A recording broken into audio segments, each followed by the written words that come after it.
பணம் கேட்டிருந்தலண்ணா, என்னன்னாச்சு? அப்பா இன்னும் கலெக்ஷன் பணம் வரல, வந்ததுக்கு அப்புறம் நானே கூப்பிட்டு கொடுக்குறேன்ப்பா. சாப்பாடு ரெடி ஆயிடுச்சா? டைம் ஆயிடுச்சு, வேலைக்கு போகணும். உனக்கு டைத்துக்கு எல்லாம் வேணும். வீட்டு வாடகை மல்லிகை சாமான் வாங்கவே காசு பட்ட மாட்டேங்குது. ஓனர்ட்ட பணம் வாங்கிட்டு வானா வெறும் கையை வீசிட்டு வந்து நிக்கிற. ஒவ்வொரு மாசமும் உங்ககிட்ட கேட்டுட்டு இருக்க முடியுமா? எவன் உங்ககிட்டயே போன் பண்ணி கெஞ்சிக்கிட்டு இருக்க? உன்னை கட்டிக்கிட்டதுக்கு நாளை பண்ணி வாங்கி வச்சிருக்கான். இன்னைக்கு நீ பணத்தோட வரல. சி, அதான் ஒரு மனுஷன், எனக்கு குடும்பம் வேற.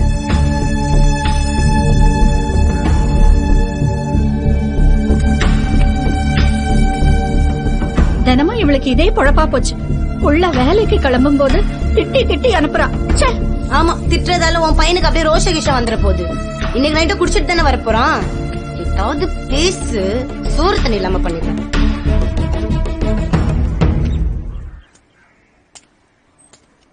Yashika, Yashika,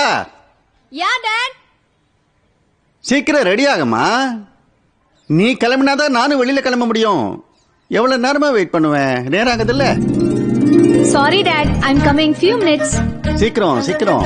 Okay daddy, I'm coming. இறுதிச்சடங்கில் கலந்து கொள்ள வந்த மகன் தலையில் கட்டையால் தாக்கிய தந்தை இரத்த வெள்ளத்தில் மகன். அவரது தவறுகளை தட்டி கேட்டதால் தந்தை ராகவன் வெறி செயல்.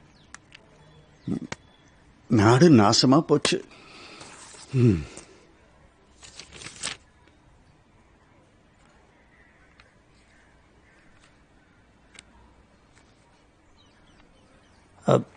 சார் வணக்கம் சார். என்ன சரவணா?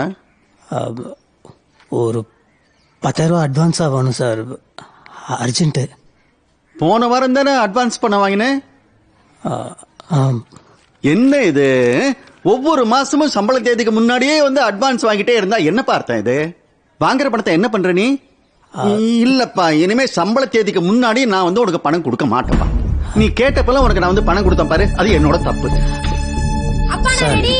அது இந்த பாரு, பொண்ணு ரெடி ஆயிட்டா பாரு, போ வண்டி ரெடி பண்ணு, போ போப்பா.